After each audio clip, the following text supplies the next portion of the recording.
Exposición segunda del Salmo 31. Traducción, Miguel Fuertes Lanero, Osa Revisión, Pío de Luis Vizcaíno, Osa 1. Un cántico a la gracia de Dios y a nuestra justificación, sin que hubiera precedido mérito alguno de nuestra parte, sino más bien porque se adelantó la misericordia del Señor nuestro Dios.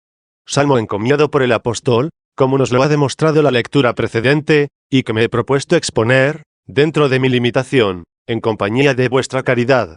Y lo primero que hago es encomendar a vuestras oraciones mi debilidad, como dice el apóstol, para que al abrir mis labios se me conceda la palabra 1, de manera que pueda hablaros sin peligro para mí, y para vosotros sea saludable escucharlo.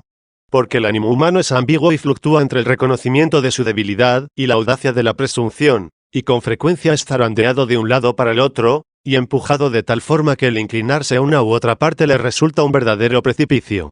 Si se entrega por completo a su propia flaqueza, y da rienda suelta a este pensamiento, llegará a afirmar que la misericordia de Dios perdona a todos los pecadores, sean cuales fueren los pecados en que están viviendo, con solo creer que Dios los libera, que Dios olvida, y que al fin está ordenada de tal modo, que no perezca ni un solo creyente que esté en pecado. Es decir, que no perecerá nadie de los que se digan a sí mismos, cualquier cosa que yo haga, cualesquiera crímenes y delitos en los que yo esté enfangado, peque lo que peque, Dios me absuelve de todo por el hecho de haber creído en Él. Así que quien afirme que ninguno de estos pecadores se condenarán, se deja desviar por una falsa opinión hacia la impunidad de los pecados. Y aquel Dios justo, de quien se ensalza la misericordia y el juicio 2, no solo la misericordia, sino también el juicio, si encuentra a un hombre que presume indebidamente de sí mismo, y que abusa para su propia muerte de la misericordia de Dios, es inevitable que lo condene.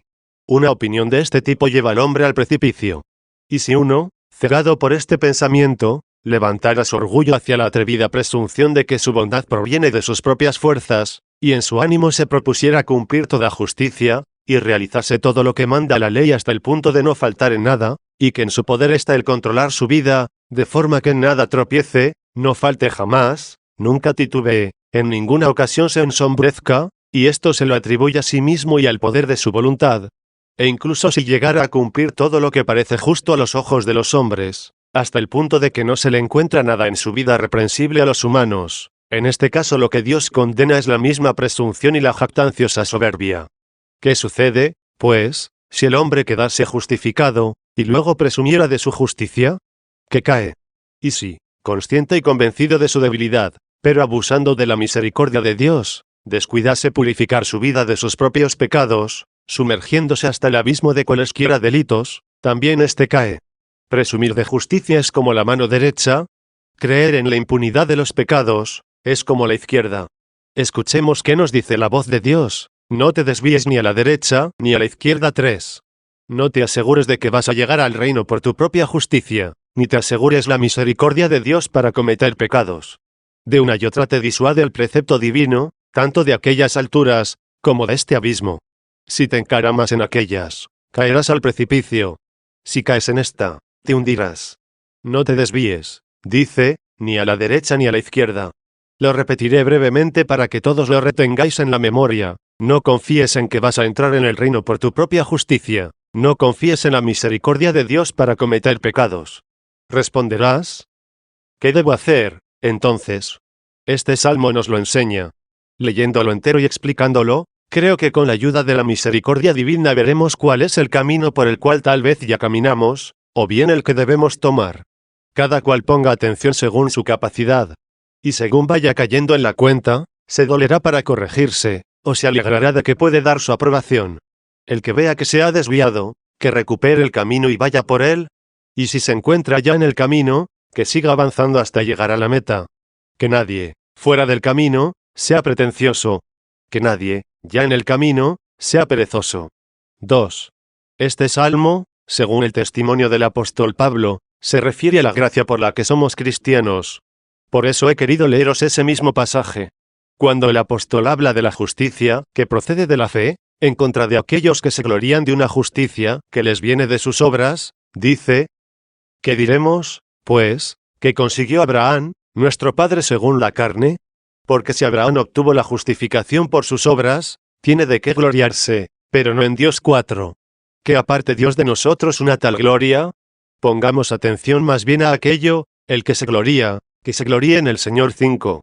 Muchos son los que glorían de las obras, y te encontrarás con muchos paganos, que precisamente se niegan a hacerse cristianos porque están satisfechos de la buena vida que llevan. Lo que hace falta, dicen, es vivir bien. ¿Qué me va a mandar Cristo? ¿Que lleve una vida buena? Ya la llevo.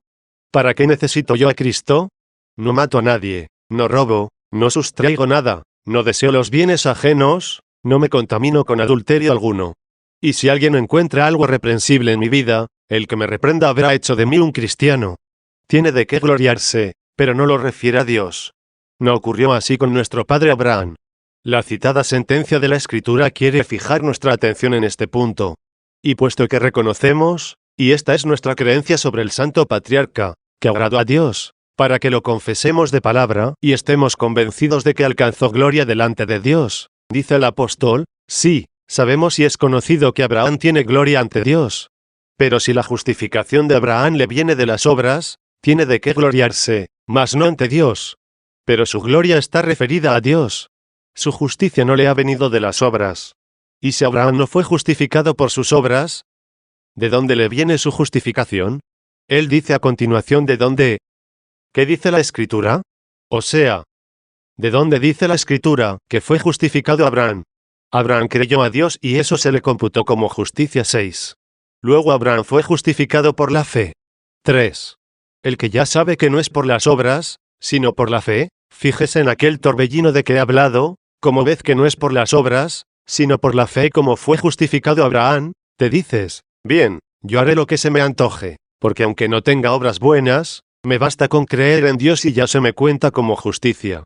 El que así hable y lo decida, cayó, se ha hundido. Si solo lo piensa y está en dudas, corre peligro. Pero la Escritura de Dios y su verdadero conocimiento, no solo libera del peligro al que vacila, sino que levanta de su abismo al que está hundido. Y ahora voy a responder, como rebatiendo al apóstol, y hablando del mismo Abraham, lo que encontramos en la carta de otro apóstol, que pretendía corregir a los que habían entendido mal al apóstol Pablo. Santiago en su carta habla en contra de los que descuidaban las buenas obras, fiados únicamente en su fe. Y hace resaltar las obras de Abraham, como Pablo resalta su fe. Pero no se contradicen estos dos apóstoles. Dice allí la obra de todos conocida, como Abraham ofreció a Dios su hijo, dispuesto a inmolarlo. 7. Sí, es una gran obra, pero le viene de la fe. Alabo el edificio de la obra, pero veo que su cimiento es la fe. Alabo el fruto de la buena obra, pero reconozco en la fe su raíz. Porque si esto lo realizara Abraham fuera de la recta fe, de nada le serviría cualquiera fuera la obra. Es más, si Abraham se mantuviera en su fe, y cuando Dios le ordenó ofrecerle la inmolación de su hijo, él hubiera dicho en su interior, no lo voy a hacer, y sin embargo creo que también a mí me va a salvar Dios, aun cuando desprecie sus mandatos, su fe, sin las obras, sería muerta, se quedaría estéril y seca, como raíz sin fruto. 4. Y entonces, ¿deberemos no realizar ninguna obra antes de creer? Y así nadie podrá decir que alguien se ha adelantado en las obras a la fe. Porque esas obras que decimos existir antes de la fe, aunque parezcan laudables a los hombres, son vacías. A mí me parecen como un esfuerzo gigante y una carrera velocísima, pero fuera del camino. Que nadie considere como buenas las obras antes de la fe, donde no había fe, tampoco había buenas obras. Una obra la hace buena la intención, y es la fe la que encauza la intención. No prestes mucha atención a lo que hace el hombre, sino a lo que pretende con sus obras, hacia dónde se dirigen esos esfuerzos al parecer bien encaminados. Imagínate a un experto timonel que gobierna perfectamente la nave, pero que ha perdido la orientación a dónde debe ir.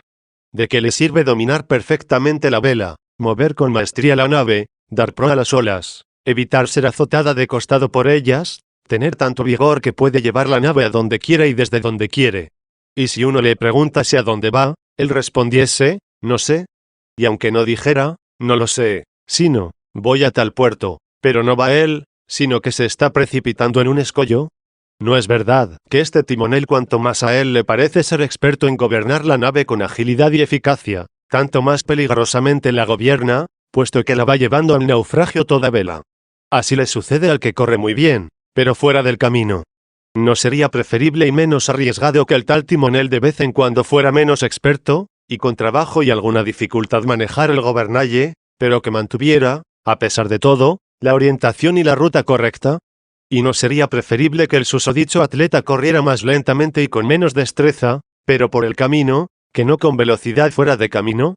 El mejor, sin duda, es el que mantiene el camino y avanza bien por él. Y le sigue en expectativa aquel que, aunque vacilando a veces, no se equivoca del todo ni se detiene, sino que sigue avanzando, aunque sea lentamente. Se puede esperar, no obstante, que éste, aunque más tarde, ha de llegar a su destino. 5. Así, pues, hermanos, Abraham fue justificado por la fe. Y si las obras no precedieron a la fe, sí que le siguieron. ¿Acaso tu fe va a ser estéril? Si tú no eres estéril, ella tampoco lo es. Has creído en algo malo, y con el fuego de tu maldad has quemado la raíz de tu fe. Tú que te dispones a obrar, mantén tu fe. Pero me dirás, ¿no es esto lo que dice el apóstol Pablo? Que no. Así habla Pablo apóstol, la fe que obra por la caridad 8. Y en otro lugar, la plenitud de la ley es la caridad 9, y todavía, toda la ley está contenida en una palabra, en aquello que está escrito, amarás al prójimo como a ti mismo 10. Mira si no va a querer las obras el que dice, no cometerás adulterio, no matarás, no ambicionarás, y cualquier otro mandamiento que haya, se resumen en esta frase, amarás a tu prójimo como a ti mismo. El amor al prójimo no obra el mal, la plenitud de la ley es el amor 11. ¿Acaso el amor te permitirá hacer el mal a quien amas? Pero tal vez te limitas a no hacer el mal, sin hacer ningún bien. ¿Es que el amor te permite que no ayudes en lo que puedas a quien amas? ¿No es ese el amor que ora incluso por los enemigos? ¿Y va a abandonar al amigo el que desea el bien a su enemigo? Por tanto, si la fe está sin amor, estará sin obras. No discurras mucho sobre las obras de la fe, añádele la esperanza y el amor, y no andes pensando qué vas a hacer. El amor no puede estar ocioso. ¿Qué es lo que le impulsa a cualquiera a obrar incluso el mal, sino el amor? Muéstrame un amor ocioso e inoperante. Los crímenes, los adulterios, los delitos, los homicidios, todas las deshonestidades, no son obra del amor. Purifica, pues, tu amor. El agua que fluye hacia la cloaca, condúcela al jardín. El mismo impulso que se tenía hacia el mundo, que vaya orientado al artífice del mundo. ¿Acaso se os dice que no améis nada? De ninguna manera. Seréis perezosos, estaréis muertos, seréis detestables, desgraciados, si no amáis nada. Amad, sí, pero mirad bien lo que amáis. El amor a Dios, el amor al prójimo, se llama caridad. El amor al mundo, el amor a este siglo, se llama codicia.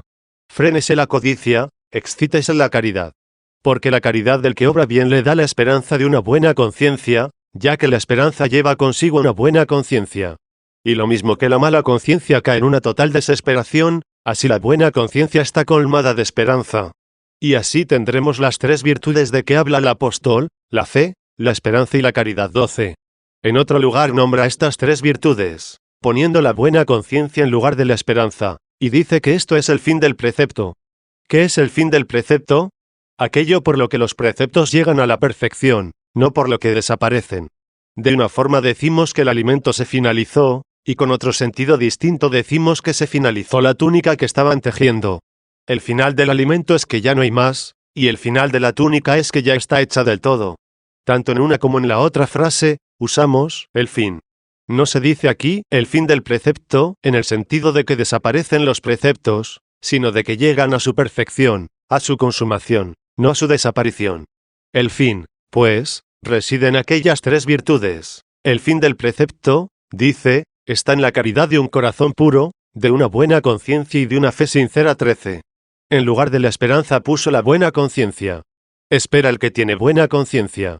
El que está remordido por una mala conciencia se aparta de la esperanza, y no tiene para sí otra espera que la condenación. Para poder esperar el reino, debe tener buena conciencia, y para tener buena conciencia, deberá creer y obrar. El creer es propio de la fe, y el obrar de la caridad. El apóstol comenzó por la fe en aquel pasaje, la fe, la esperanza, la caridad. En la otra cita comenzó por la caridad de un corazón puro, de una buena conciencia y de una fe sincera. Nosotros ahora hemos comenzado por la del medio, por la conciencia y la esperanza. El que quiera tener, insisto, una firme esperanza, debe tener una buena conciencia, y para tener una buena conciencia, que cree y lo ponga en práctica. Desde el medio nos vamos al principio y al final, que cree y lo ponga en práctica. El creer es propio de la fe, el obrar lo es de la caridad. 6. ¿Cómo, pues, el apóstol afirma que el hombre se justifica solo por la fe, sin la obras? 14, cuando en otro lugar se refiere a la fe, que obra por la caridad. 15. No opongamos a Santiago contra el apóstol Pablo, sino a Pablo contra sí mismo, y digámosle, en esta cita nos permites en cierto modo pecar impunemente, cuando afirmas, creemos que el hombre se justifica por la fe sin las obras, y en esta otra dices, la fe que obra por la caridad. ¿Cómo allí puedo yo estar tranquilo, aun sin tener obras? Y aquí, en cambio, me parece que carezco de la esperanza, e incluso de la misma fe auténtica, si no llego a las obras por el amor. Te estoy escuchando, apóstol. Sin duda que me quieres aquí subrayar la fe sin las obras, pero la obra de la fe es el amor, y este amor no puede estar ocioso, no puede solo abstenerse de hacer el mal, sino que ha de obrar todo el bien que puede. ¿Y qué hace el amor? Apártate del mal y haz el bien. 16. Así que acentúas esta fe sin obras, y afirmas en otro lugar, aunque tuviera una fe como para trasladar montañas, si no tengo caridad, de nada me aprovecha. 17. Luego, si de nada sirve la fe sin caridad, y la caridad allí donde esté necesariamente obra, es esta fe la que obra por la caridad. Entonces, ¿cómo es que el hombre se justifica por la fe sin las obras? Es el mismo apóstol quien nos da la respuesta. Te he dicho esto a ti, hombre, para que no tengas la impresión de que puedes presumir de tus obras, y de que has recibido la gracia de la fe por el mérito de tu conducta. Así que no presumas de obras ningunas anteriores a la fe. Reconoce que la fe te ha encontrado pecador, aunque la fe te haya transformado en justo. Encontró a un pecador para convertirlo en justo. Al que cree, dice Pablo, al que justifica al pecador, se le cuenta su fe como justificación. 18. Si queda justificado el impío, es que de impío se ha hecho justo. ¿Y si de impío se hace justo? ¿Dónde están las obras de los impíos? Que el pecador se jacte de sus obras y diga, yo doy a los pobres, no robo a nadie, no deseo la mujer ajena, a nadie mato, a nadie defraudo, pago al contado los préstamos que me han hecho sin necesidad de testigos. ¿Puede decir todo esto? Yo pregunto si es un justo o un impío. ¿Y cómo voy yo a ser impío? Dirá, cuando pongo en práctica todo esto. Sí, lo es como aquellos de quienes se dijo, y sirvieron a las criaturas antes que al Creador, que es bendito por los siglos. 19. ¿Que por qué eres impío? ¿Qué sucede si de todas estas buenas obras esperas lo que de ellas se debe esperar, pero no de quien hay que esperarlo? O bien lo que esperas no es lo que se debe esperar, incluso de aquel de quien lo que hay que esperar es la vida eterna. Por tus buenas obras esperaste una cierta felicidad terrena, luego eres impío. ¿No es esta la recompensa de la fe? Cosa preciosa es la fe, y tú le has adjudicado algo vil. Eres, por tanto, un impío, y estas tus obras nada valen. Aunque muevas tus músculos con las buenas obras, y te parezca que gobiernas la nave inmejorablemente, corres hacia el escollo. ¿Y qué te diré si tu esperanza se orienta a lo que debe orientarse, es decir, a la vida eterna, pero no la esperas del Señor Dios por Jesucristo, único de quien se recibe la vida eterna, sino que piensas poder conseguir la vida eterna del ejército celestial, del sol y la luna, de las potestades aéreas, así como del mar, de la tierra y de los astros? Eres impío. Cree en aquel que justifica al impío, para que tus buenas obras puedan ser obras buenas. Porque yo ni siquiera me atrevería a llamarlas buenas, al no proceder de una raíz buena. ¿Qué quiere esto decir? Que si esperas del Dios eterno la vida temporal, o de los demonios la vida eterna, en ambos casos eres impío. Corrige tu fe, encáuzala, endereza tu camino. Y si tienes buen pie, camina ya seguro. Corre, estás en camino. Cuanto mejor corras, tanto más fácilmente llegarás a la meta. Pero tal vez renqueas un poco. Que al menos no te salgas del camino, y aunque tardes algo más, has de llegar. No te detengas, no retrocedas, no te desvíes. 7. ¿Y entonces? ¿Quiénes son dichosos? No aquellos en quienes Dios no encontró pecado, porque pecado lo encontró en todos, pues todos pecaron y están privados de la gloria de Dios. 20. Luego si en todos hay pecado, solo nos queda que bienaventurados no son sino únicamente aquellos a quienes se les han perdonado sus pecados. Es esto lo que el apóstol quiso subrayar. Abraham creyó a Dios, y se le contó para su justificación. Y a aquel que tiene obras, quiere decir aquel que presume de sus obras, y por el mérito de ellas dice que se le ha concedido la gracia de la fe, la recompensa no se le cuenta como gracia, sino como pago de una deuda. 21. ¿Qué significa, pues, el que nuestra recompensa se llama gracia? Si es gracia es que se da gratis. ¿Qué quiere esto decir? que es totalmente gratuita, nada bueno hiciste, y se te concede el perdón de los pecados. Si miramos tus obras, resulta que todas son malas. Si Dios te pagase lo que merecen esas obras, sin duda te condenaría. Porque el salario del pecado es la muerte. 22. ¿Qué se le debe a las malas obras, sino la condenación? A las buenas, ¿qué se les debe? El reino de los cielos. ¿Tú fuiste sorprendido en las malas obras? Si se te da lo que mereces, debes ser castigado. ¿Qué sucede, entonces? Que Dios no te castiga con la pena merecida, sino que te concede la gracia inmerecida. Donde se merecía el castigo, Él te da el perdón. Comienzas, pues, tu vida de fe por el perdón, y esa fe, a la que se le incorpora la esperanza y el amor, comienza a obrar bien. Pero ni siquiera entonces puedes gloriarte ni engreírte. Recuerda quién te colocó en el camino. Recuerda que aun con tus pies sanos y ligeros, ibas fuera de camino. Recuerda que cuando estuviste herido y medio muerto en el camino, fuiste cargado en la cabalgadura y llevado a la hospedería. 23. Al trabajador, nos dice el apóstol, la paga no se le cuenta como algo gratuito, sino como el salario debido. Si quieres verte excluido de la gracia, jáctate de tus méritos. Dios ve lo que hay en ti, y conoce bien lo que se le debe a cada uno. Pero al que no tiene obras, sigue diciendo. Suponte a uno que es impío y pecador, no tiene obras. ¿Qué sucede? Que, no obstante, cree en el que justifica al impío. Por el hecho de no obrar rectamente es impío, aunque aparentemente obra bien. Sin embargo, dado que no tiene fe, no se le pueden llamar buenas a sus obras.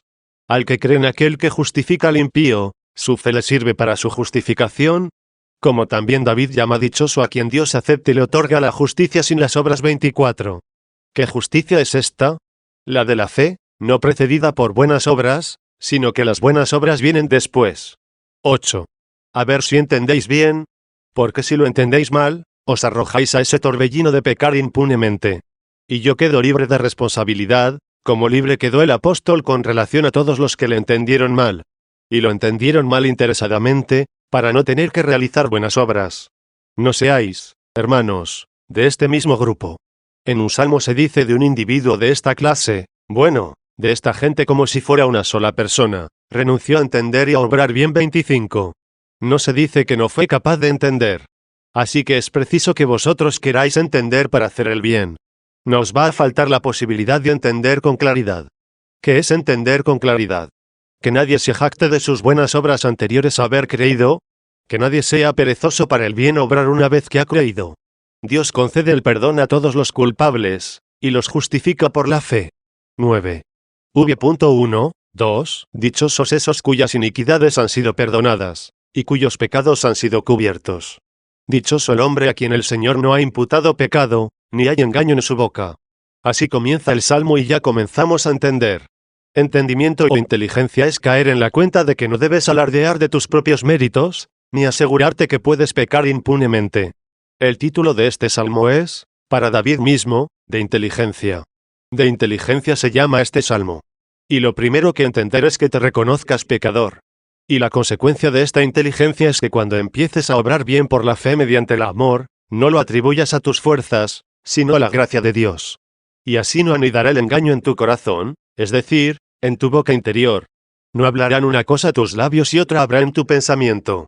No pertenecerás a los fariseos aquellos, de quienes se dijo, os parecéis a sepulcros blanqueados, por fuera ante los hombres parecéis justos, pero por dentro estáis repletos de engaño y maldad. 26.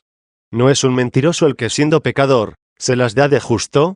¿No fue Natanael de quien el Señor dijo, he ahí un israelita auténtico, en quien no hay engaño? ¿Y cómo es que en Natanael no había engaño? Cuando estabas, le dice, bajo la higuera, te vi. 27. Estaba bajo la higuera, estaba sometido a su condición carnal. Si estaba bajo la condición de la carne, por estar engendrado por la impía generación carnal, estaba bajo la higuera, de la que se dice gimiendo en otro salmo, mira que yo he sido concebido en pecado. 28. Pero lo vio el que venía a traer la gracia. ¿Qué quiere decir? ¿Lo vio? Que se compadeció de él. Resáltalo a este hombre sin engaño, para resaltar su gracia en él. Cuando estabas bajo la higuera, te vi. ¿Qué tiene de particular este te vi, sino el que lo entiendas dicho con otro sentido? ¿Qué tiene de extraordinario ver a un hombre debajo de una higuera? ¿Dónde está la grandeza de ver al hombre bajo la higuera? Si Cristo no hubiese visto al género humano bajo esta higuera, o quedaríamos secos del todo, o solo se encontrarían en nosotros hojas, sin fruto, como ocurría con los fariseos, en los cuales había engaño, porque se justificaban de palabra, pero en sus obras eran malos. De hecho, cuando Cristo vio una higuera así, la maldijo y se secó. Estoy viendo, se dijo, sola hojarasca, o sea, solo palabras, sin fruto alguno. Que se seque 29, dijo, y que no tenga ni hojas. ¿Por qué elimina hasta las palabras? Porque un árbol seco ni hojas puede tener. Así eran los judíos, los fariseos eran el árbol aquel, tenían palabras, no tenían obras. Se hicieron reos de la aridez por sentencia del Señor. Que nos vea, pues, Cristo bajo la higuera. Que vea también el fruto carnal de nuestro buen obrar, para no quedarnos secos por su maldición. Y puesto que todo hemos de atribuirlo a su gracia, no a nuestros méritos, dichosos esos cuyas iniquidades han sido perdonadas, y cuyos pecados han sido cubiertos. No aquellos en quienes no se han encontrado pecados, sino a quienes se les han sepultado los pecados. Se les han tapado, se les han sepultado, se les han abolido. Si Dios tapó los pecados, es que no quiso advertirlos. Si no quiso advertirlos, tampoco prestarles atención. Si no les prestó atención, no quiso castigarlos. Y si no quiso castigarlos, no quiso reconocerlos, prefirió ignorarlos. Dichosos esos cuyas iniquidades han sido perdonadas, y cuyos pecados han sido cubiertos. Y no vayáis a entender que habló de tapar los pecados, como si siguieran existiendo y continuasen vivos. ¿Por qué dijo que habían sido enterrados los pecados? Para que no se vieran. ¿Y qué significa el ver Dios los pecados, sino castigarlos? Y para que sepas que ver Dios los pecados equivale a castigarlos. ¿Qué se le dice? Aparta de mis pecados tu vista 30. Que no vea yo tus pecados para que te vea a ti. ¿Y cómo ha de verte? Como a Natanael, que le dice, cuando estabas bajo la higuera, ¿te vi? La sombra de la higuera no fue impedimento para los ojos de la misericordia divina. 10. Y no hay engaño en su boca.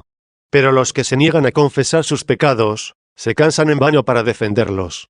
Y cuanto más se fatigan en defender sus pecados, jactándose de sus méritos, sin ver sus maldades, tanto más se debilita su vigor y su fortaleza. Porque fuerte es aquel que no lo es en sí, sino en Dios. Según aquello, 3 veces he rogado al Señor que apartara de mí aquella espina de mi carne, y me contestó, te basta con mi gracia. Mi gracia, dijo, no tu esfuerzo. Te basta mi gracia, sigue diciendo, pues la fuerza se perfecciona en la debilidad. Sobre esto mismo dice él en otro lugar, cuando me siento débil, entonces soy fuerte. 31. Luego el que pretende ser fuerte, presumiendo de sí mismo, y jactándose de sus propios méritos, se parece al fariseo aquel, que en lo que decía haber recibido de Dios, de eso se jactaba con soberbia. Te doy gracias, decía. Fijaos, hermanos, sobre qué clase de soberbia quiere el Señor llamar la atención, la que, sin duda, puede infiltrarse en el hombre justo, la que puede introducirse en una persona que inspira confianza. Te doy gracias, decía. Luego al decir, te doy gracias, confesaba haber recibido de él lo que tenía. ¿Qué tienes, que no hayas recibido? 32. Sí, te doy gracias. Te doy gracias porque no soy como los demás hombres, ladrones, injustos, adúlteros, ni como este publicano. 33. ¿Porque es soberbio? No por darle gracias a Dios de sus obras buenas, sino porque, fundado en esas buenas obras, se sobreponía al otro. 11. Atended, hermanos, porque el evangelista se adelanta a decirnos dónde comenzó el Señor a proponernos la parábola misma. En efecto, después de decir, ¿te parece que cuando vuelva el Hijo del Hombre encontrará fe en la tierra? Y con el fin de que no surgieran ciertos herejes que, al ver el mundo, lo creyeran todo él un desastre, y en cambio ellos por disentir en pocas cosas, y solo ser unos pocos, se ensoberbecieran, porque conservaban ellos lo que se había perdido en todo el mundo. Nada más decir el Señor. ¿Te parece que cuando vuelva el Hijo del Hombre, encontrará fe en la tierra? Añadió a continuación, les dijo también esta parábola a algunos que se tenían por justos y despreciaban a los demás. Había un fariseo y un publicano, que fueron al templo a orar, y lo demás que conocéis. Y el fariseo decía, te doy gracias. Entonces, ¿por qué era soberbio? Porque despreciaba a los demás. ¿Cómo lo pruebas? Por sus mismas palabras. A ver, el fariseo, dice, despreció al que estaba de pie a lo lejos, mientras Dios se le iba acercando por la confesión de sus pecados. El publicano, dice el evangelista, estaba lejos de pie. Pero Dios no estaba lejos de él. ¿Por qué Dios no estaba lejos de él? Por lo que se dice en otro pasaje, cerca está Dios de los que tienen despedazado el corazón. 34. Mirad a ver si este publicano tenía el corazón contrito, y veréis por ello que Dios está cerca de los que han despedazado su corazón. El publicano estaba de pie a lo lejos, y ni se atrevía a levantar al cielo sus ojos, sino que se golpeaba el pecho. Golpes de pecho, contrición del corazón. ¿Qué es lo que decía al golpearse el pecho? Oh Dios, ten piedad de mí, que soy un pecador. ¿Y cómo reaccionó el Señor a esta súplica? Os aseguro que el publicano bajó del templo justificado, y no así el fariseo. ¿Por qué? Esta es la sentencia de Dios. Yo no soy como este publicano, no soy como los demás hombres, injustos, ladrones, adúlteros. Ayuno 2 veces por semana, pago el diezmo de todo lo que poseo. El publicano no se atreve a levantar sus ojos, está viendo su conciencia, se sitúa a distancia y queda justificado por encima del fariseo. ¿Por qué?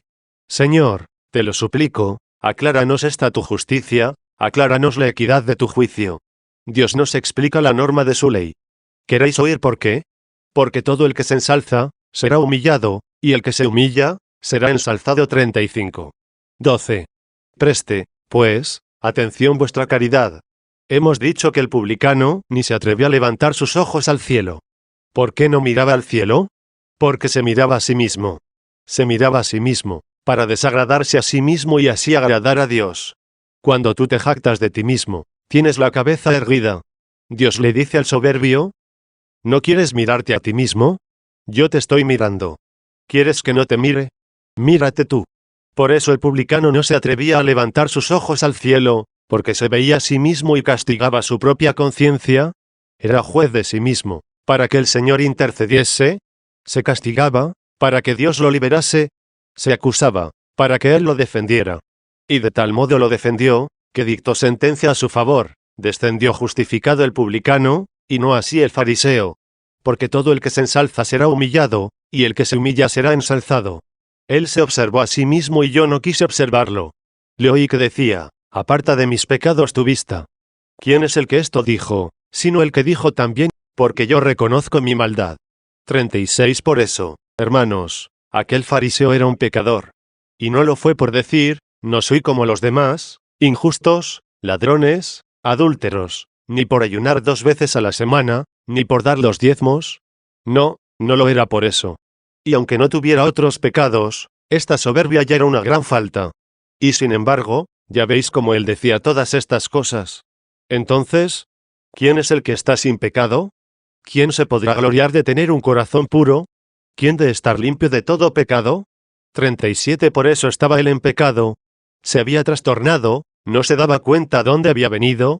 Era como si estuviese en la consulta del médico para que lo curase, y lo que mostraba eran sus miembros sanos, ocultando las heridas. Que sea Dios el que cubra tus heridas, no tú. Si tú, por vergüenza, las tapas, el médico no te las curará. Que las oculte y las cura el médico. Porque las tapa con el emplasto. Bajo la venda del médico la herida sanará, bajo el vendaje del enfermo se oculta la herida. ¿A quién se la ocultas? A quien todo lo sabe. 13. V.3. Y ahora, hermanos, mirad lo que dice aquí el Salmo: porque he callado, se envejecieron mis huesos, mientras yo gritaba todo el día. ¿Cómo es esto? Parece que se contradice: por haber callado se consumieron mis huesos, gritando. Si grita, ¿cómo es que cayó? Cayó unas cosas y no cayó otras. Cayó la causa de su progreso, y no cayó el origen de sus caídas. Cayó la confesión de sus faltas, y gritó su presunción. Me he callado, dice, no hice mi confesión. Es ahí donde tenía que haber hablado, callar sus méritos y proclamar sus pecados. En cambio calló culpablemente sus pecados, y proclamó sus méritos. ¿Y qué le pasó? Que envejecieron sus huesos. Comprended que si hubiera manifestado sus pecados, y callado sus méritos, habrían rejuvenecido sus huesos, es decir, sus fuerzas. El Señor lo habría robustecido, por haber reconocido él mismo su debilidad. Sin embargo, por haberse pretendido fuerte, se hizo débil, se envejecieron sus huesos. Permaneció en lo viejo el que no quiso amar el rejuvenecimiento confesando sus pecados. Ya sabéis, hermanos, quienes se rejuvenecen, dichosos esos cuyas iniquidades han sido perdonadas, y cuyos pecados han sido cubiertos. Pero éste no quiso que se le perdonasen sus pecados, los amontonó y los defendió, poniendo en alto sus méritos. Y así fue como envejecieron sus huesos, al callar la confesión de sus culpas. Mientras yo gritaba todo el día. ¿Qué quiere decir, mientras yo gritaba todo el día? Mientras perseveraba en la defensa de sus pecados. Y sin embargo mirad cómo es, puesto que se reconoce a sí mismo. Es ahora cuando vendrá la inteligencia, que no contemple nada más que a sí mismo y sentirá desagrado de sí mismo, porque llegará a conocerse. Ahora lo vais a oír, para ser curados. 14. V.4 Dichoso el hombre a quien el Señor no ha imputado pecado, ni hay engaño en su boca. Porque he callado, se envejecieron mis huesos, mientras yo gritaba todo el día. Porque día y noche ha pesado sobre mí tu mano. ¿Qué significa que ha pesado sobre mí tu mano? Gran cosa está, hermanos. Fijaos en aquella sentencia justa entre el fariseo y el publicano. ¿Qué se dice del fariseo? Que fue humillado.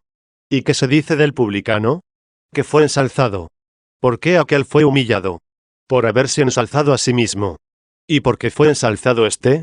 Por haberse humillado. Luego, para que Dios humille al que se ensalza, hace pesar su mano sobre él. No se quiso humillar por la confesión de su maldad, y fue humillado por el peso de la mano de Dios. ¿Cuánto no habrá tenido que soportar el fariseo la mano pesada del que humillaba? ¿Y cuán ligera fue la mano que ensalzaba? Tanto en uno como en otro, su mano fue fuerte, fuerte con el primero para oprimirlo, fuerte con el segundo para levantarlo. 15. V.4, 5 Luego porque día y noche ha pesado sobre mí tu mano, he vuelto a mi desgracia, mientras la espina se me clavaba. Por la misma pesadez de tu mano, por la misma humillación, caí en la desgracia, se me clavó una espina, sentí punzada mi conciencia. ¿Y qué sucede cuando se clavó la espina? ¿Qué es cuando ha tenido el sentido del dolor? Ha tropezado con su propia debilidad.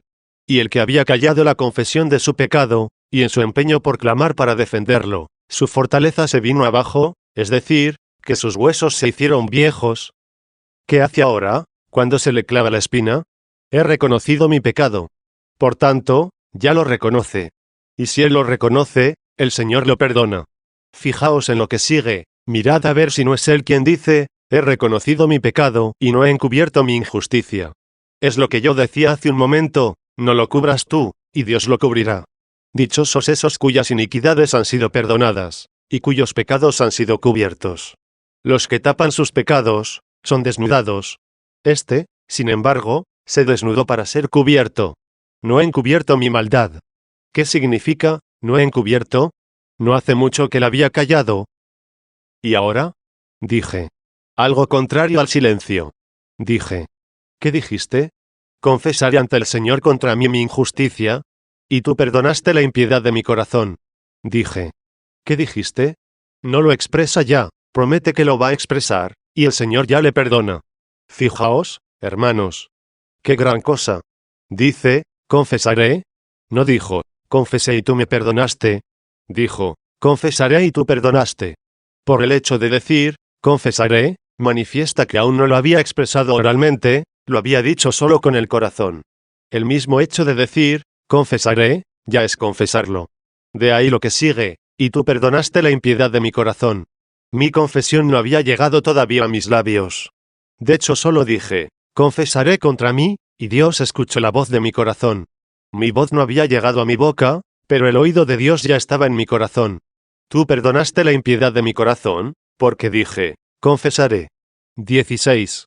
Pero no era suficiente haber dicho, confesaré ante el Señor mi injusticia. Con razón dijo, confesaré contra mí. Y esto tiene su importancia. Porque hay muchos que manifiestan su maldad, pero en contra del Señor Dios. Pues cuando son sorprendidos en algún pecado, dicen, Dios lo ha querido.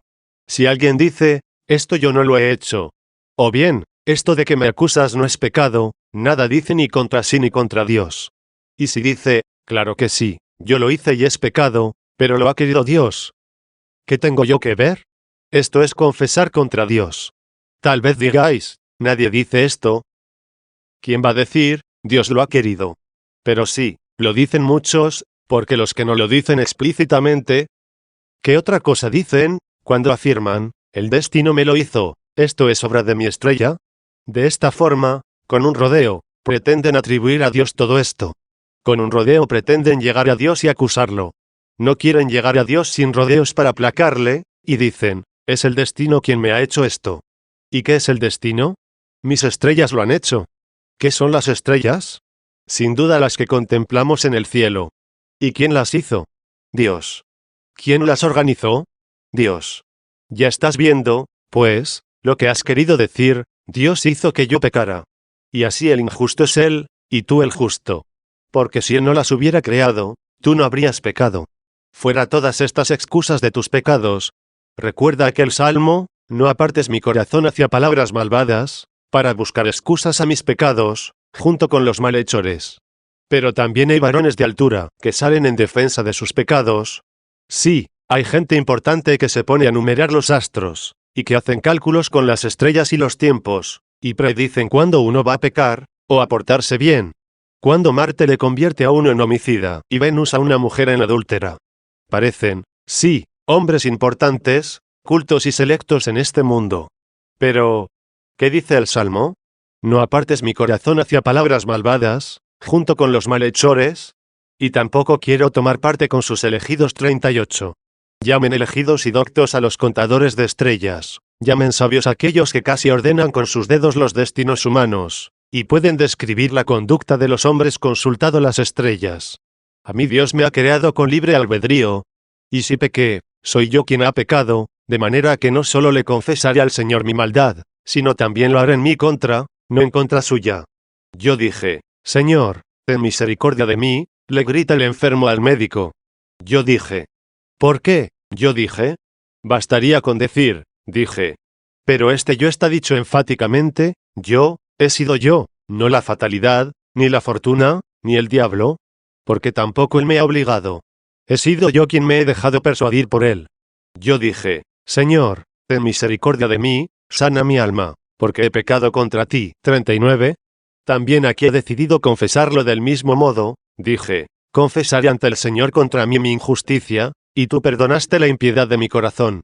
17. V.6. Por ella orará a ti todo santo en el tiempo oportuno.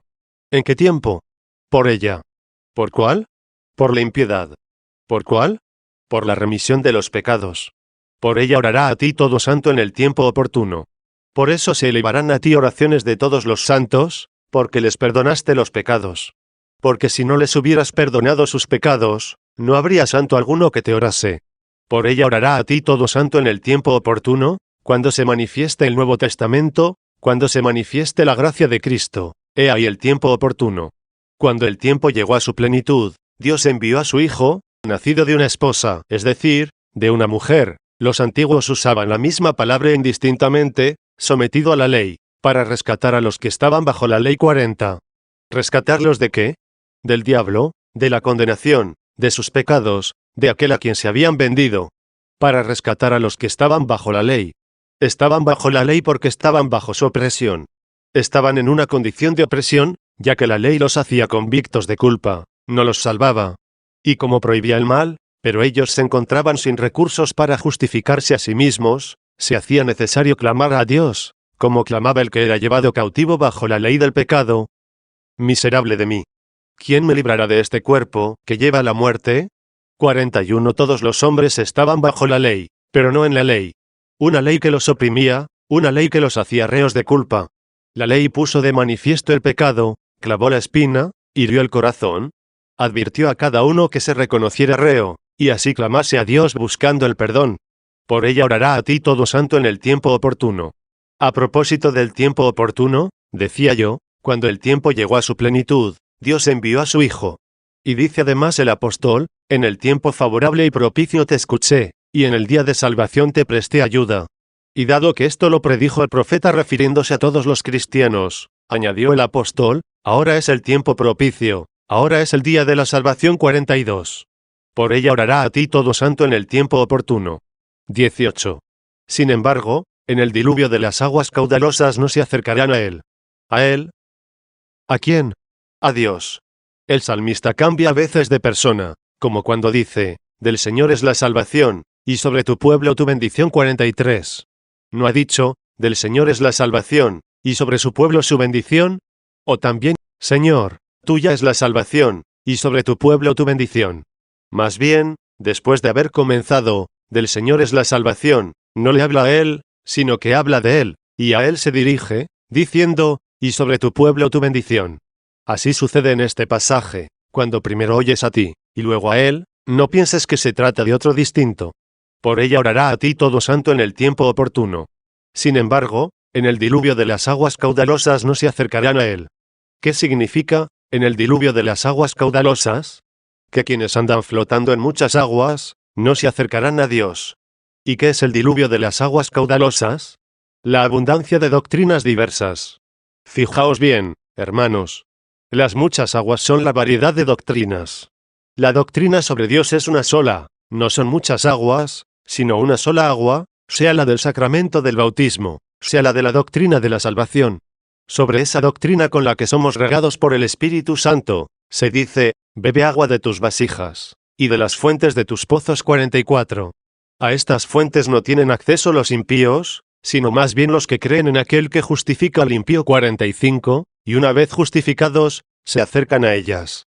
Hay otras aguas torrenciales, la multitud de doctrinas que contaminan el alma de los hombres, a las que poco me refería. Por ejemplo, esto me lo hizo la fatalidad. Otro ejemplo, el azar me lo hizo, la suerte lo hizo. Si los hombres se rigen por el azar, nada gobierna la providencia, y existe una doctrina así. Otro dijo, hay una raza de tinieblas que es adversa, que se rebeló contra Dios, ella es la que hace pecar a los hombres. En este diluvio de aguas tan diversas, no se acercarán a Dios. ¿Cuál es el agua? La verdadera agua que brota de la escondida fuente del veneno puro de la verdad. ¿Cuál es esa agua, hermanos, sino la que nos enseña a alabar el Señor? ¿Cuál es esa agua, sino la que nos enseña a decir, ¿es bueno alabar el Señor? 46. ¿Cuál es esa agua, sino la que nos enseña en estas palabras? Dije, confesaré ante el Señor contra mí mi injusticia, y yo dije, Señor, ten misericordia de mí, sana mi alma, porque he pecado contra ti. 47. Esta agua de la confesión de los pecados, esta agua de la humillación del corazón, esta agua que da vida de salvación, que hace despreciarse a sí mismo, que nada presume de sí, ni se atribuye con soberbia ningún poder. Esta agua no se encuentra en ningún libro de los extraños, ni de los epicúreos, ni de los estoicos, ni de los maniqueos, ni de los platónicos. Por todas partes se encuentran magníficos preceptos sobre la conducta y la disciplina. Mas no encontramos esta humildad. El arroyo de esta humildad mana de otra fuente, viene de Cristo. Este camino parte de aquel que, siendo excelso, vino a nosotros en humildad. ¿Qué otra cosa quiso enseñar humillándose y haciéndose obediente hasta la muerte, y una muerte de cruz? 48. ¿Qué otra cosa quiso enseñar pagando lo que no debía, para librarnos de nuestra deuda? ¿Qué otra enseñanza nos dio al bautizarse el que no tenía pecado, al ser crucificado el que no tenía delito alguno?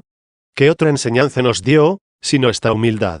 Con razón afirma, yo soy el camino y la verdad, y la vida 49. Es con esta humildad como uno se acerca a Dios, porque cerca está el Señor de los que tienen un corazón contrito 50. Pero en el diluvio de las aguas caudalosas de quienes se levantan contra Dios, y que enseñan impiedades llenas de soberbia, no podrán acercarse al Señor. 19. V.7. ¿Y tú, que ya estás justificado, y te encuentras en medio de esas aguas, qué vas a hacer? Por todas partes, hermanos míos, aun cuando confesemos nuestros pecados, resuenan junto a nosotros esas aguas del diluvio. No estamos inmensos en el torrente mismo, pero nos rodea ese diluvio. Nos oprimen, pero no nos ahogan. Nos empujan, pero no nos sumergen. ¿Qué vas a hacer tú, que estás en medio de ese torrente, peregrinando por este mundo? ¿Será que no oye a tales maestros, que no presta oídos a esos, que están llenos de soberbia, y no tiene que sufrir diarias persecuciones en su corazón, por causa de sus palabras? ¿Qué dirá, pues, el que ya está justificado, y pone su esperanza en Dios, rodeado de este torbellino? Tú eres mi refugio en la angustia que me rodea. Que ellos busquen refugio en sus dioses, en sus demonios, en sus energías, o en la defensa de sus pecados. Yo, en medio de este diluvio, no tengo otro refugio que tú en la angustia que me rodea. 20. Regocijo mío, rescátame. Si ya te alegras, ¿cómo es que deseas ser rescatado? Regocijo mío, rescátame. Oigo un grito gozoso, regocijo mío. Y oigo un gemido, rescátame. Te alegras y gimes. Sí, nos dice, me alegro y gimo de este modo, mi alegría es mi esperanza, y mi gemido es mi realidad de hoy. Regocijo mío, rescátame. Alegres en esperanza, dice el apóstol. Es correcto, pues, decir, regocijo mío, rescátame. ¿Y por qué rescátame? Prosigue él, pacientes en la tribulación 51. Regocijo mío, rescátame. El apóstol estaba ya también justificado. ¿Y qué dice? No solo gime ella, la creación, sino también nosotros, que tenemos las primicias del Espíritu, gemimos en nuestro interior. ¿Por qué rescátame? Porque nosotros, en nuestro interior gemimos, esperando la adopción, el rescate de nuestro cuerpo. He ahí el porqué del rescátame, porque todavía estamos esperando en nosotros con gemidos la redención de nuestro cuerpo. ¿Y por qué regocijo mío? Continúa diciendo el mismo apóstol, porque estamos salvados en esperanza. Y una esperanza que ya se ve no es esperanza. Porque lo que uno ve, ¿cómo lo va a esperar? Pero si esperamos lo que no vemos, esperamos con paciencia 52. Cuando esperas estás alegre. Pero si esperas con paciencia, todavía estás gimiendo. La paciencia no hace falta donde no se padece ningún mal. La llamada tolerancia, la llamada paciencia, la llamada resistencia, la llamada entereza de ánimo, no se dan más que en los males. Cuando sufres opresión, ahí se da la angustia. Por lo tanto, si esperamos con paciencia, todavía decimos, rescátame de la opresión que me rodea. Pero al estar salvados en esperanza, decimos ambas cosas a la vez, regocijo mío, rescátame. 21. V.8, esta es la respuesta, te daré inteligencia. Este es un salmo de inteligencia. Te daré inteligencia y te colocaré en este camino que emprenderás. ¿Qué significa, te colocaré en este camino que emprenderás? No para que te pares en él, sino para que no te desvíes de él. Te daré entendimiento para que siempre te conozcas a ti, y tengas cada día la alegría de la esperanza en Dios, hasta que llegues a la patria donde ya no hay que esperar, porque llegó la realidad. Fijaré en ti mis ojos. No apartaré de ti mis ojos, porque tú tampoco los apartarás de mí. Una vez justificado, y perdonados tus pecados, eleva tus ojos a Dios. Tu corazón se había corrompido estando en la tierra. No en vano se te dice, levanta el corazón, para que no se corrompa. Por tanto tú ten levantados siempre tus ojos hacia Dios, para que Él fije sus ojos en ti. ¿Por qué tienes miedo de que, mientras tienes tus ojos levantados hacia Dios, tropieces, y al no mirar hacia adelante, tal vez caigas en la trampa? No temas, porque allí están puestos sus ojos sobre ti. No estéis preocupados 53, nos dice, y el apóstol Pedro, arrojad en Dios todas vuestras preocupaciones, porque Él cuida de vosotros 54. Por tanto, fijaré en ti mis ojos. Así que eleva tus ojos hacia Él y, como ya he dicho, no tendrás miedo de caer en la trampa. Escucha otro salmo, mis ojos están siempre hacia el Señor. Y como si se le dijera, ¿y cómo vas a mover tus pies, si no miras por delante de ti? Se le contesta, porque Él saca a mis pies de la trampa 55. Fijaré en ti mis ojos. 22. V.9, Él ha prometido inteligencia y su protección. Se vuelve hacia los soberbios, que defienden sus pecados, y nos muestra lo que es la inteligencia, no seáis como el caballo y el mulo, que no tienen inteligencia. El caballo y el mulo tienen erguida la cabeza. El caballo y el mulo no son como el buey aquel, que reconoció a su dueño, y el asno el pesebre de su señor 56. No seáis como el caballo y el mulo, que no tienen inteligencia. ¿Y qué les pasa a estos? Con freno y brida sujeta las mandíbulas de los que no se acercan a ti. ¿Quieres ser caballo y mulo? Te niegas a llevar un jinete. Tu boca y tus mandíbulas serán sujetadas con el freno y la brida. Tu misma boca, con la que te jactas de tus méritos y callas tus pecados, quedará sujeta. Sujeta las mandíbulas de los que no se acercan a ti humillándose. 23. V.10. Muchos son los azotes del pecador. Nada tiene de extraño que después del freno siga la fusta. Él deseaba ser un animal indómito, pero es domado con freno y látigo. Y ojalá sea domado del todo. Sería lamentable que resistiéndose demasiado, merezca ser abandonado como indómito, y que se vaya tras su vagabundo libertinaje, hasta que se diga de él, la maldad parece rezumarle de sus carnes 57, como de aquellos que en el presente quedan impunes de sus pecados. Por lo tanto, cuando recibe azotes, corríjase, dómese. porque también éste dice haber sido domado de esta manera. Primero se llamó caballo y mulo, por haber callado. Pero ¿cómo fue domado? Con el látigo. He vuelto a mi desgracia, dice, mientras la espina se me clavaba. 58. Llámale látigo o llámale espuela. Dios doma al jumento en el que se sienta, porque le conviene al jumento ser cabalgado. Dios no se sienta en el asno por sentirse fatigado de caminar a pie. ¿No está lleno de misterio el haberle presentado un borrico al Señor? 59. El pueblo sencillo y manso que conduce bien al Señor, es un jumento, y se dirige a Jerusalén. Encamina a los sencillos por la bondad, como dice otro salmo, y a los mansos les muestra sus caminos. 60. ¿A qué mansos? A los que no yerguen sus cerviz contra quien los doma, aguantando la fuste y el freno. Después, una vez domados, podrán andar sin el látigo, y mantenerse en el camino sin la brida y el bocado.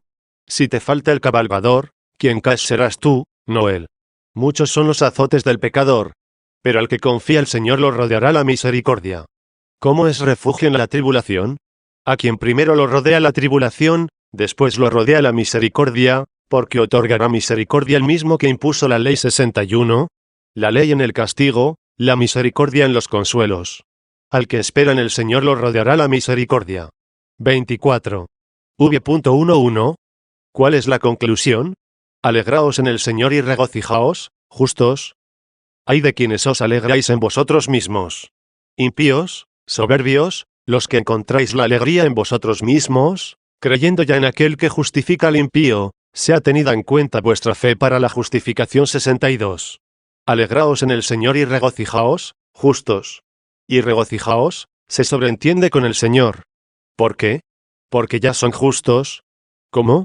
No por vuestros méritos, sino por su gracia. ¿Cómo han llegado a ser justos? Porque fueron justificados. 25. Y gloriaos, todos los rectos de corazón. ¿Qué significa rectos de corazón? Que no ofrecen resistencia a Dios. Ponga atención vuestra caridad, y comprended lo que es recto de corazón. Brevemente lo diré, pero le quiero dar mucho énfasis. Gracias a Dios que está ya al final, y así se grabará en vuestros sentidos. Entre el corazón recto y el corazón depravado, hay esta diferencia: es recto de corazón todo aquel que al sufrir involuntariamente cualquier contrariedad, aflicciones, disgustos, fatigas, humillaciones, lo atribuye todo únicamente a la voluntad justa de Dios, no tachándole de insensato, como si nada supiese cuando a unos castiga y a otros perdona.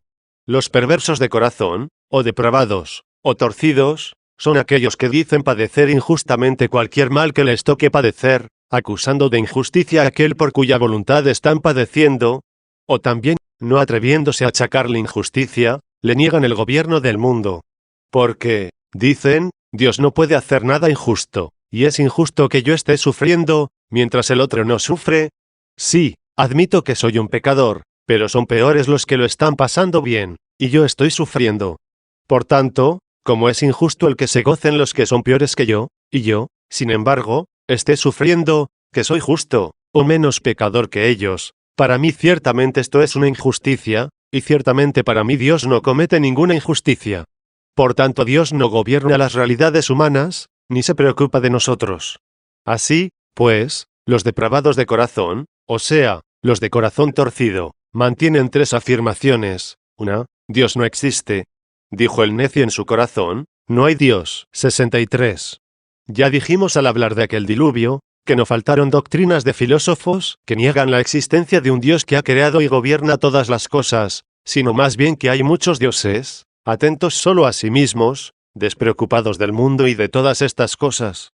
Por tanto, o Dios no existe, que es lo que dice el impío, el cual se siente enojado cuando le sucede algo contra su voluntad, mientras a otro, a quien juzga inferior a él, eso no le sucede.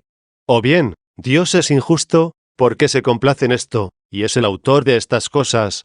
O también, Dios no gobierna los asuntos humanos, ni se preocupa nada de todos ellos. En estas tres afirmaciones hay una gran impiedad, sea porque se niega a Dios, sea porque se le llama injusto, sea porque se le priva del gobierno del mundo. ¿Y por qué se llega a este error? Por ser de corazón torcido. Recto es Dios, y lógicamente el corazón torcido no está de acuerdo con él. Es lo que se dice en otro salmo: qué bueno es el Dios de Israel para los rectos de corazón. Y como el mismo salmista había expresado ese parecer, ¿Cómo lo ha sabido Dios? ¿Es que se entera el Altísimo? Añade en el mismo salmo, pero casi tropezaron mis pies 64. Es lo mismo que un tronco torcido, aunque lo pongas en un suelo llano, no coincide, no se adapta ni se une, se mueve continuamente y se tambalea. Y esto no porque esté desnivelada la base donde lo pusiste, sino porque está torcido lo que en ella colocaste. Así ocurre con tu corazón, mientras sea malo y torcido, no puede adaptarse a la rectitud de Dios, y no puede adaptarse ni adherirse a Él, y que se cumpla aquello de, quien se adhiere al Señor es un solo espíritu con Él 65. Y por eso dice, gloriaos, los rectos de corazón. ¿Cómo se glorían los rectos de corazón?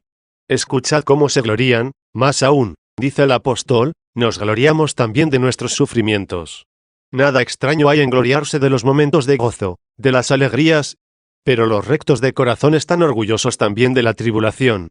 Y fíjate cómo se gloría en la tribulación, porque no lo hace en vano, inútilmente. Mira al recto de corazón, sabiendo, dice, que los sufrimientos producen paciencia, la paciencia virtud probada, la virtud probada esperanza, y la esperanza no defrauda, porque el amor de Dios ha sido derramado en nuestros corazones por el Espíritu Santo que se nos ha dado 66. 26. Así es el corazón recto, hermanos. A quien quiera que le suceda algo, que diga, el Señor me lo dio, el Señor me lo quitó. Este es el corazón recto, como le agrado al Señor. Así ha sucedido. Sea bendito el nombre del Señor 67. ¿Quién lo quitó? ¿Qué fue lo que quitó? ¿A quién se lo quitó? ¿Cuándo lo quitó? Sea bendito el nombre del Señor. Pero no dijo, el Señor me lo dio, el diablo me lo quitó. Fíjese bien vuestra caridad, no sea que digáis, esto me lo ha hecho el diablo.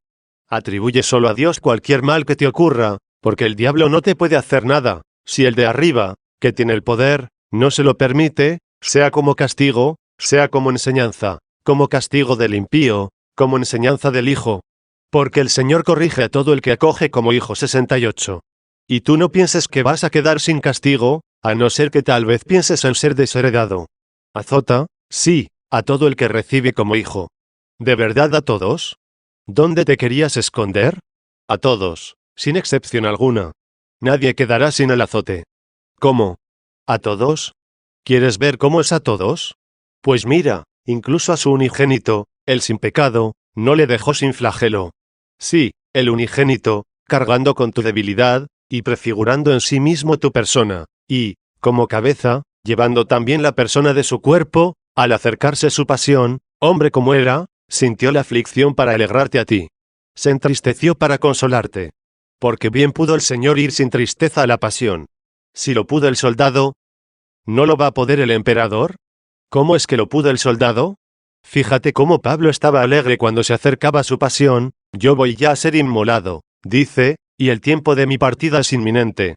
He combatido el buen combate, he llegado a la meta, he conservado la fe. Por lo demás solo me aguarda la merecida corona, que en aquel día me dará el justo juez. Y no solo a mí, sino a todos aquellos que aman su venida 69. Mirad cómo se alegra cuando se acercaba su pasión. Se alegra, pues, el que va a ser coronado, y se aflige el que lo va a coronar. ¿Qué era lo que llevaba? La flaqueza de algunos, que, al acercarse el sufrimiento o la muerte, se entristecen. Pero mira cómo los conduce a la rectitud de corazón. En realidad tú querías vivir, no querías que te sucediera nada. Pero Dios quiso otra cosa. Hay aquí dos voluntades, pero la tuya debe acomodarse a la de Dios, no la de Dios ha de ser forzada según la tuya.